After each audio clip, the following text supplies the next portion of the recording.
மழை தமிழ்நாடு முழுவதும் இதே நிலைதான். ஆனாலும் வர வாய்ப்பு இருக்கிற அத்தனை பேரும் கலந்து கொள்வோம் என்று இந்த போராட்டம் இன்றும் நடைபெறுகிறது என்பதுதான் இந்த போராட்டத்தினுடைய மிக முக்கியமான ஒரு சிறப்பு. நிருபர்களும் அதைத்தான் சொன்னார்கள். நாம் இந்த போராட்டத்தை தொடங்கியது ஆகஸ்ட் 18. போராட்டம் நடக்கும் என்று அறிவித்தது ஆகஸ்ட் 7. தருமபுரியிலே நாம் அறிவித்தோம் 18 போராட்டம் தொடங்கும். இன்றைக்கு அக்டோபர் 18. மொத்தம் 62 நாட்கள் இந்த போராட்டம் நடந்திருக்கிறது. போராட்டத்தின் முக்கியமான கோரிக்கைகள் உங்களுக்கு தெரியும், தெரியாததல்ல.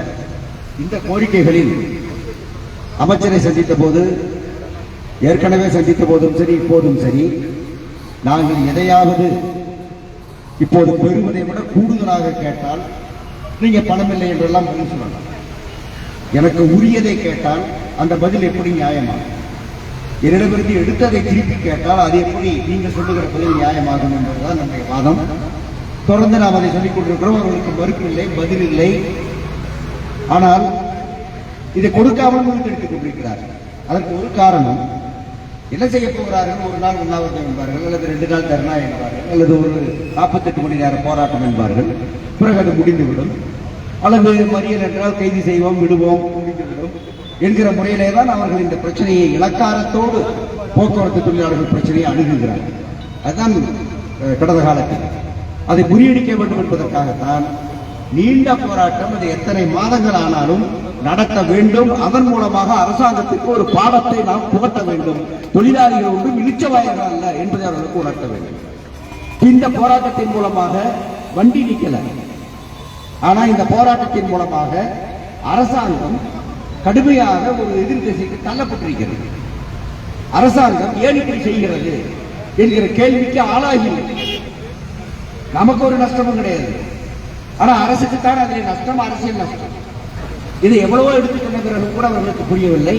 இப்போது கடைசியாக நேற்று எல்லா அழுத்தங்களும் சேர்ந்து அரசியல் கட்சி, மார்க்சிஸ்ட் கட்சியினுடைய சட்டமன்ற உறுப்பினர் சட்டமன்றத்திலேயே கவன ஈர்ப்பு தீர்மானத்தை கொண்டு வந்து இதை நீங்கள் நீடித்துக் கொண்டிருப்பது என்ன நியாயம் என்றெல்லாம் கேள்வி எழுப்பினார்.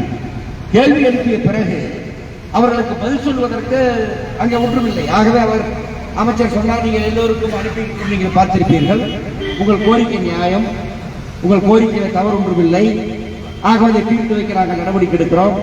ஏற்கனவே சவுந்தரராஜனோடு நாங்கள் பேசி இருக்கிறோம், தொடர்ந்து நாங்கள் பேசுவோம், நடவடிக்கை எடுப்போம் அவர் பேசினார். இந்த சட்டமன்ற சபை குறிப்பிலே போக்குவரத்து தொழிலாளியின் போராட்டம், கோரிக்கை நியாயம், நாங்கள் பேசுவோம், ஏற்கனவே உங்கள் தலைவர்கள் சவுந்தரராஜன் மக்களோடு பேசி இருக்கிறோம் என்றெல்லாம் ஒரு அமைச்சர் பேசி அவை குறிப்பில் இடம்பெற்றது என்பது இப்பதான் இந்த போராட்டத்துக்கு பிறகு. அது இன்னும் 100 வருஷம் கழிச்சு எடுத்து பார்த்தாலும் தெரியும். போக்குவரத்து தொழிலாளி தான் 62 நாள் போராடினா நாம அது அவை குறிப்பில் இருக்குன்னு சொல்லி அன்னைக்கு இருக்கிற ஆராய்ச்சி மாணவர்கள் எழுதிட்டு இருக்காங்க. ஆகவே அது மிக முக்கியமான ஒரு விஷயம். அவர்கள் சட்டமன்றத்திலேயே அவர்கள் ஒத்துக்கொள்ள வேண்டி வந்தது. அதற்குரிய அழுத்தங்களை எல்லாம் இந்த போராட்டம் தான் கொடுத்தது. இப்ப நேற்று பேசுகிற போது இந்த அழுத்தத்தின் பின்னணியில் அமைச்சர், செயலாளர், ஓய்வூதிய நப்பகத்தினுடைய அதிகாரிகள், அதே மாதிரி சேர்மன் ஆபீஸருடைய அதிகாரிகள், இவங்க தான் முடிவு கடைசியில் செயல்படுத்த வேண்டியவர்கள். இவங்க தான் அமைச்சர் என்ன சொன்னாலும் உடனே அங்கதான் சொல்லணும், அவங்க செயல்படுத்த ப்ரொசீஜர் எப்படி பண்ணணும். இப்ப அவர்களும் வரவழைக்கப்பட்டிருந்தாங்க. நம்ம தரப்புல நானு, நயினாரு, தயானந்தன், ஓய்வு பெற்ற குணசேகரன், நடராஜன், அன்பழகன், நம்முடைய வலைதள குழு அன்பழகன் தோழர்கள், நாங்கள் எல்லாரும் போயிருந்தோம். அமைச்சர் மரத்தில் லேட் ஆச்சு, 3 மணி அதுக்கு மேல லேட் ஆச்சு. ஆனா அவர் அங்கிருந்து தகவல் சொல்லிட்டே இருந்தாரு, நான் வந்துருவேன் சொல்லியிருக்கேன், இருக்க சொல்லுங்க அப்படின்னு. நம்ம இங்கிருந்து ஸ்டாஃபா ஒருத்தர் அங்க இருக்காரு, அந்த ஆட்சிக்குள்ள விஞ்ஞான சம்பந்தம் அதான் சொல்லியிருக்காரு, இங்கே இருக்க மாதிரி. அவர் அந்த அளவுக்கு இந்த போராட்டம் அழுத்தத்தை அவர்களுக்கு கொடுத்திருக்கிறது. அமைச்சர் அந்த அளவுக்கு இருந்தாவது பேசியாகவும் முடிவாக வேண்டும் என்று ஒரு முடிவெடுத்ததுக்கு நாம அவருக்கு நம்முடைய நன்றி நாம தெரிவிச்சுக்கிறோம். நீங்க பேசுனீங்க, பேசுற போது நாம ஏங்க இந்த சர்வீஸ்ல இருக்கக்கூடிய தொழிலாளிகளுக்கு நீங்க கொடுக்க வேண்டிய ஒப்பந்த அரியசை டிலே பண்றீங்க, அது என்ன நியாயம்? 80 கோடி தான் செலவாகும். 2 மாசம் 80 கோடி என்பது நிர்வாகங்களை கொடுத்துருவோம், நிறுவனங்களை கொடுத்துருவோம். ஆளுக்கு 5 கோடி கொடுத்தா முடிஞ்சு போச்சு. ஏற்கனவே இப்படிதான் கலெக்ஷன்ல இருந்தே கொடுப்பாங்க, மற்றது கொடுப்பாங்க. இப்ப அதுல சில மாற்றங்கள் பண்ணிருக்காங்க. நீங்க கலெக்ஷன்ல இருந்து மேனேஜ்மெண்ட் இனிமே எடுக்க முடியாது, நேரடியா டிடிஎஃப்சிக்கு தான் போகணும். அப்புறம் அங்கிருந்து போயிட்டு வாங்கிட்டு வரணும், போய் செக் போட்டு வாங்கிட்டு வரணும் அல்லது உத்தரவு போட்டு வாங்கிட்டு வரணும். அப்படி ஒரு நிலைமை மாறி இருக்கு.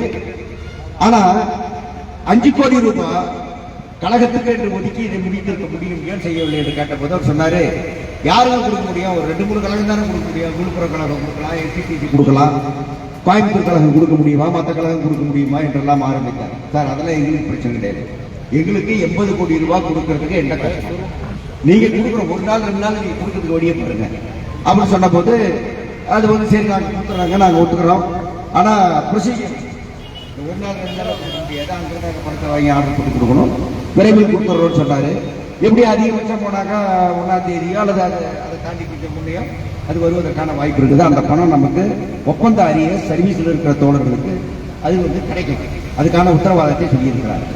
நாம இந்த முடிவு எடுக்கிற போது நாம கேட்டது அவங்க கிட்ட கால வரையறை சொல்லி, இந்த பணத்தை எத்தனாம் தேதி கொடுக்குறேன், இந்த பணத்தை இதுக்குள்ள கொடுக்குறேன், இந்த ஓய்வூதிய பணத்தை இதுக்குள்ள கொடுக்குறேன்னு சொல்லுங்கன்னு தான் நம்ம கேட்டோம். அன்னைக்கு கேட்கறது நாளைக்கு கூட நம்ம கேட்கல. ஆகவே அதுக்கு நீங்க வழி சொல்லுங்க. இப்ப இந்த டைம் சொல்லியிருக்காங்க, அதிகமான 15 வைங்களேன். அடுத்தது வந்து ஓய்வூதியர்களுடைய பணப்பலன். நாம போராட்டத்தை ஆரம்பிக்கும் போது 25 மாதம், அறிவிக்கும் போது 25 மாதம் இருந்தால் ஆகஸ்ட் 7ல இருந்து 18க்கு இடையில 11 நாள் போராட்டம் அறிவித்து விட்டார்கள் என்று ஆன பிறகு அவசர அவசரமா ஏற்பாடெல்லாம் பண்ணி ஆகஸ்ட் 18 போராட்டம் நடத்தி நாம இங்க நடத்திட்டு இருக்கிற போது இரவைக்கு தான் இருப்போம் என்று நாம சொன்ன உடனே இரவு இருக்கக்கூடாது என்று போலீஸ் சொல்ல உடனே ராத்திரியாக ஒரு ஜியோவை கையெழுத்து போட்டு எடுத்து கொண்டு வந்து 10 மாசத்துக்கு கொடுத்தாச்சு என்று கொடுத்தாரு. போக்குவரத்து நம்முடைய அரசாங்க வரலாற்றுல ராத்திரியில ஒரு தொழிலாளி பிரச்சனை, வேற சில பிரச்சனைகள் ஆகலாம், ஒரு தொழிலாளர் பிரச்சனை ராத்திரி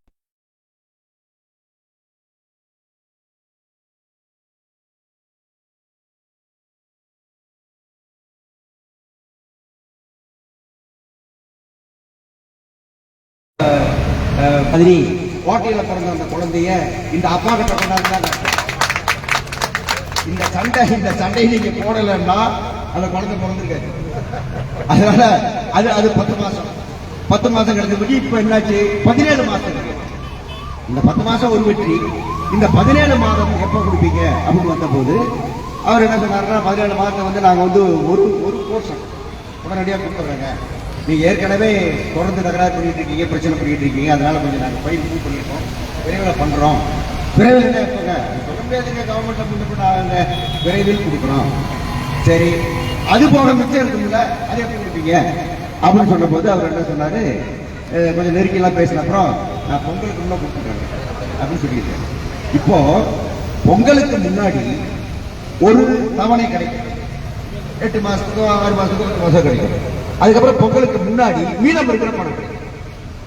இப்ப நாம என்ன சொன்னோம்னா இதோட தீராது சார், ரிட்டையர் ஆன உடனே 30 நாள்ல கொடுக்கணுங்கிறது விதி.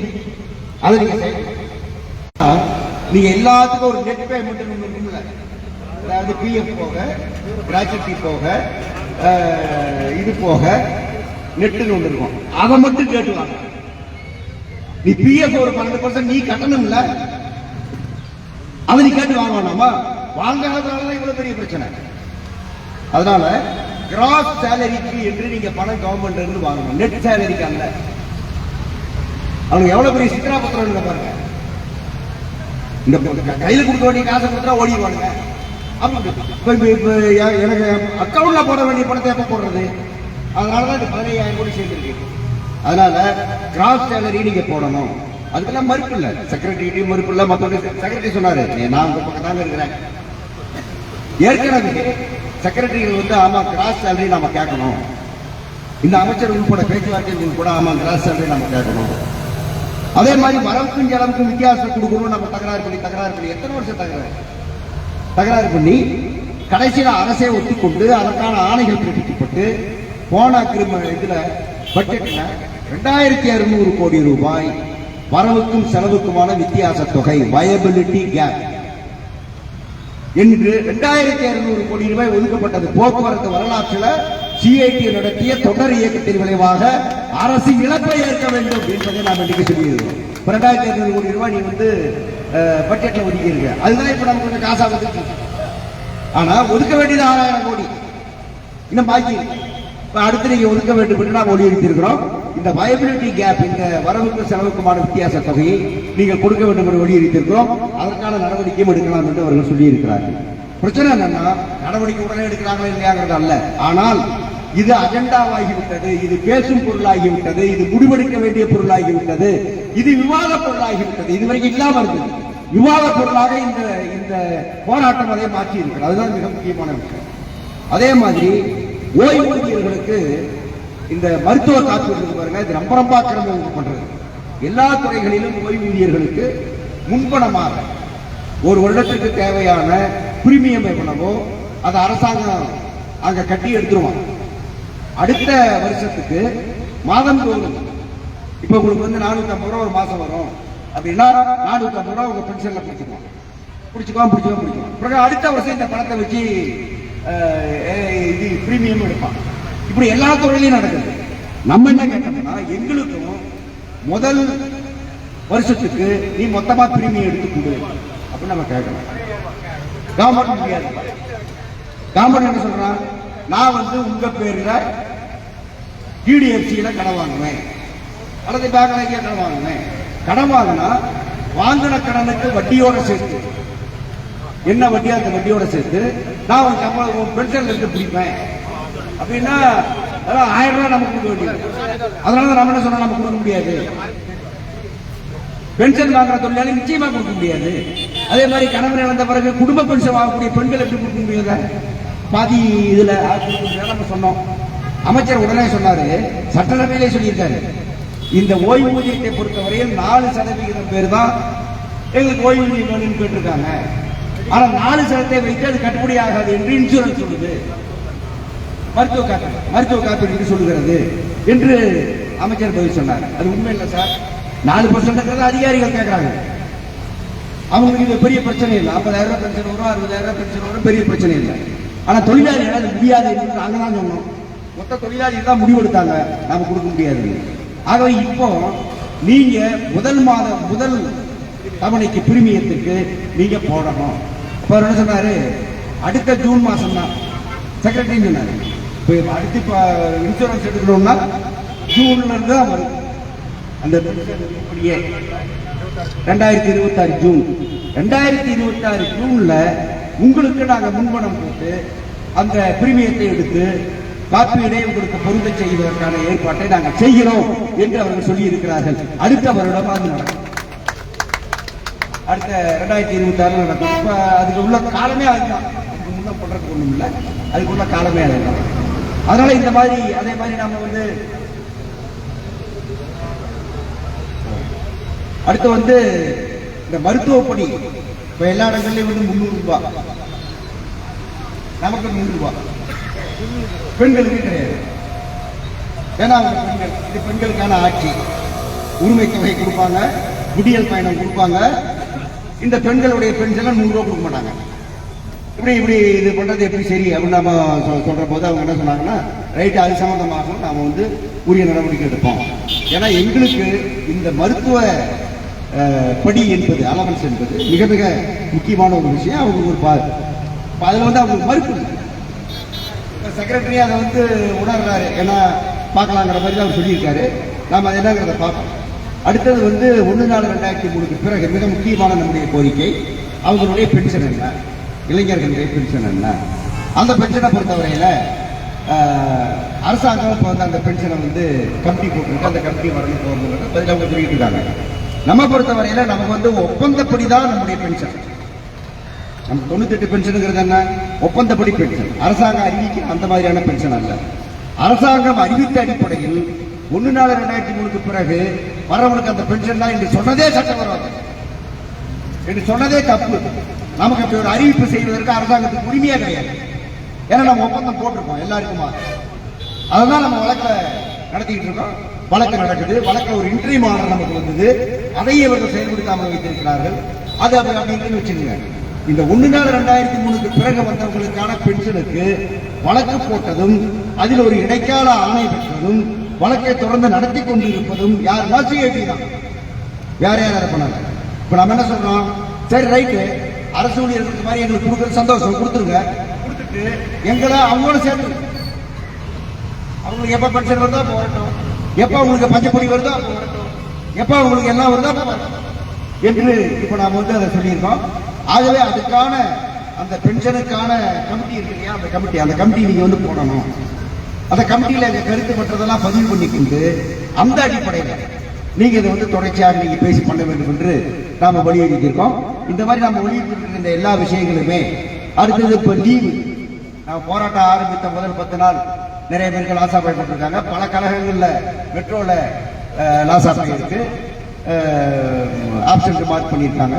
கோயம்புத்தூர்ல இருக்கு, திருப்பூர்ல இருக்கு, அப்படி 4 கழகங்கள்ல இருக்கு. மீதி கழகங்கள்ல போட்டாங்க.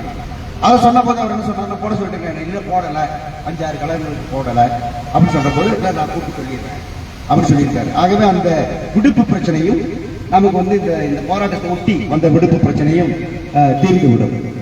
அப்புறம் வேற சில விஷயங்கள் நம்ம வந்து பேசியிருக்கோம்.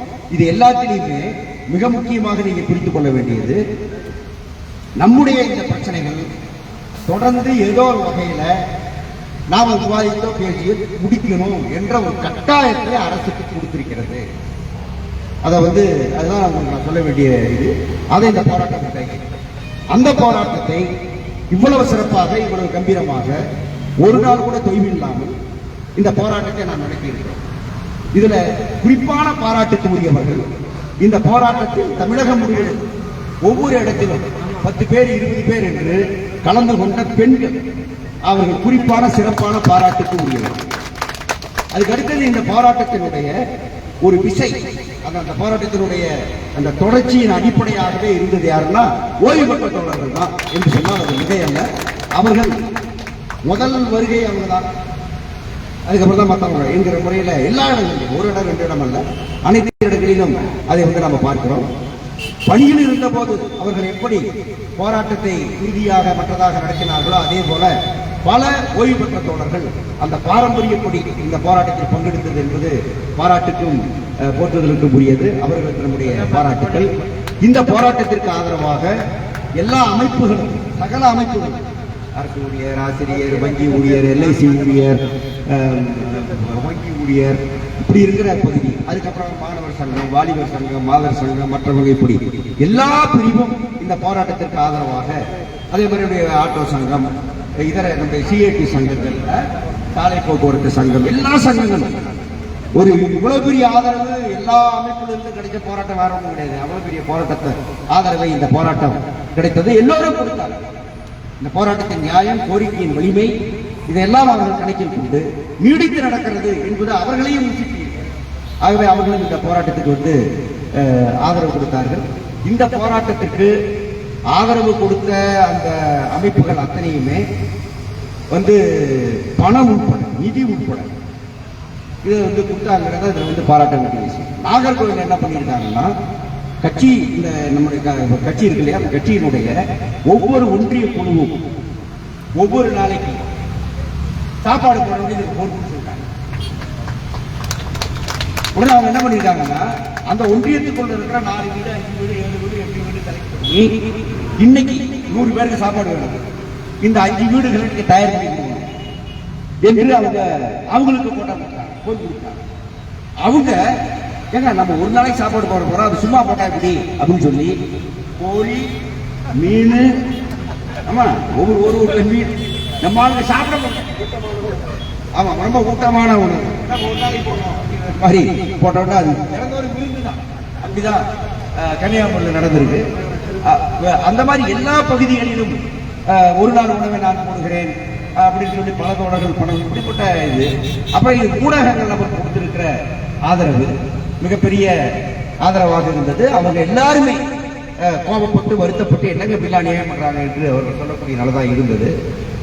அதுக்கு மேல கம்யூனிஸ்ட் கட்சியினுடைய தலையீடு, மார்க்சிஸ்ட் கம்யூனிஸ்ட் கட்சியினுடைய தலையீடு, அதனுடைய செயலாளருடைய தலையீடு, அவங்க சீனியர் பத்திரிகைகளை பார்த்துருக்காங்க, மற்ற பத்திரிகை போராடிட்டே இருக்காங்க, நீ சும்மா இருக்க என்னங்க அர்த்தம் என்ற அழுத்தத்தை அவர்கள் தரப்பில் அவர்கள் கொடுத்தார்கள்.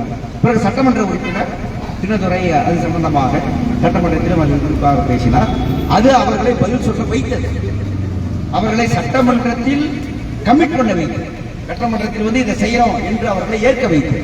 அது நாளைக்கு பேசும். இத்தனைக்கும் மேல நான் எச்சரிக்கையா சொல்றேன், இவ்வளவுலாம் அவங்க சொன்ன பிறகும் ஒருவேளை அமுலாக்களை ஏமாத்துவாங்க அப்படின்னா நாம மறுபடியும் இதை விட கொஞ்சம் வலுவான போராட்டத்தை முன்னெடுக்க வேண்டும், சக்தியான போராட்டத்தை முன்னெடுக்க வேண்டும். ஆட்சிக்கு நான் அதை சொல்லுகிறேன். அப்படிப்பட்ட ஒரு அவசியத்தை எங்களுக்கு உண்டாக்க மாட்டீர்கள் என்று நான் நம்புகிறேன். அப்படிப்பட்ட அவசியத்தை நீங்கள் தரக்கூடாது என்று நான் விரும்புகிறேன். ஆகவே சொன்னபடி ஒத்துக்கொண்டபடி இதை நீங்கள் முடிக்க வேண்டும் என்று நான் கேட்டுக்கொள்கிறேன். அடுத்து தேர்தல் இருக்கிறது என்பதையும் மனசில் வச்சுக்கங்க என்று அவரிடம் சொல்லி உங்க அத்தனை பேருக்கும் என்னுடைய பாராட்டுகளை மீண்டும் தெரிவித்து நம்முடைய மிகுந்த மனநிறைவோடு ஒரு இவ்வளவு நீடித்து நடத்தினோம் என்கிற பெருமையோடு கலைந்திருந்து நம்முடைய போராட்டத்தை நாம் இன்றோடு விலக்கிக் கொள்ளுகிறோம் என்கிற முடிவை நம்முடைய சம்மேளனத்தினுடைய மையம் எடுத்திருக்கிறது, நம்முடைய நாம் எடுத்திருக்கிறோம். ஆகவே வந்திருக்கிற அனைவருக்கும் மீண்டும் பாராட்டுகள். போராட்டம் இன்றோடு நிறைவடைகிறது. வணக்கம்.